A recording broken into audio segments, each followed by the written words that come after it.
নমস্কার বন্ধুরা, নিউজ চ্যানেলে আপনাদের সবাইকে স্বাগত। কেকেআর ফ্যানদের জন্য বিরাট সুখবর, কারণ চেন্নাই সুপার কিংসের বিরুদ্ধে কেকেআর সেই মাতিসা পাতিরানাকে অবশ্যই পেয়ে যাবে, কারণ শ্রীলঙ্কা ক্রিকেট বোর্ড তাকে এনওসি দিয়েছে এবং খেলার জন্য পুরোপুরি অনুমোদিত হয়েছে। সেখানে কেকেআর অবশ্যই চেন্নাই সুপার কিংসের বিরুদ্ধে মাতিসা পাতিরানা পেয়ে গেলে এবং বোলিং অ্যাটাকটা শক্তিশালী হয়ে যাবে। কিন্তু আরো একটি বড় বিষয়, চেন্নাই সুপার কিংস তারা একটি ম্যাচ জিতেই আসছে এবং তাদের সেই ওপেনিং এ সঞ্জু স্যামসন তিনি রানে ফিরেছেন, 115 রান করেছে এবং আইপিএল 2026 এই মরশুমে সব থেকে হাইয়েস্ট রান টেকার।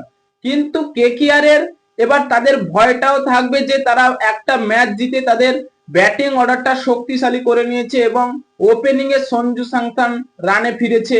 তাই কেকেআর তো বোলিং অ্যাটাকটা তাও শক্তিশালী রয়েছে। তাই কেকেআর কে তাদের একজন ক্রিকেটারকে দাঁড়াতে হবে এবং পুরো ম্যাচটাকে ফিনিশ করতে হবে। সেই ক্রিকেটারটাকে আমরা খুঁজে পাচ্ছি না, কারণ ক্যামেরন গ্রিনের ফর্ম ঠিকঠাক নয় এবং বোলিংয়েও জঘন্য করছে।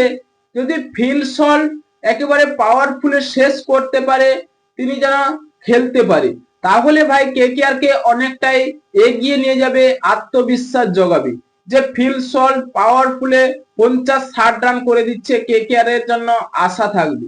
এবং মাতিসা পাতিরানা কেকেআর এর বোলিং অ্যাটাকটা যেভাবে সামলাবে ঠিক রয়েছে।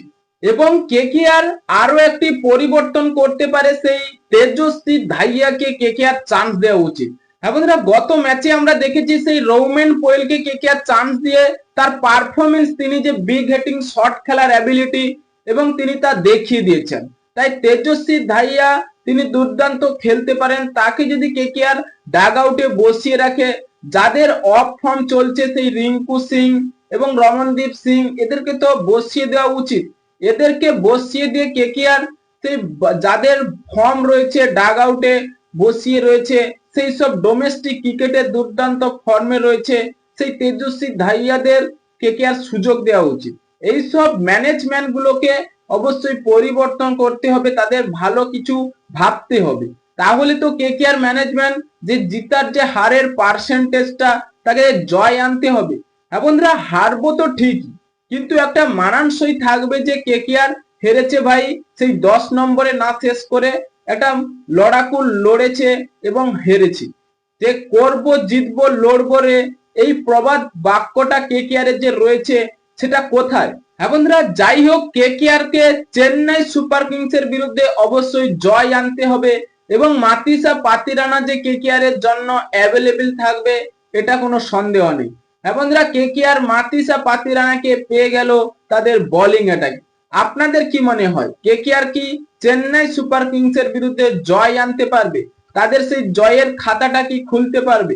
তাই এক্ষুনি আপনাদের মতামত কমেন্ট বক্সে লিখে জানিয়ে দিন এবং চ্যানেলটি সাবস্ক্রাইব করে আমাদের পাশেই থাকুন। ভিডিওটি শেষ পর্যন্ত দেখার জন্য আপনাকে অসংখ্য ধন্যবাদ।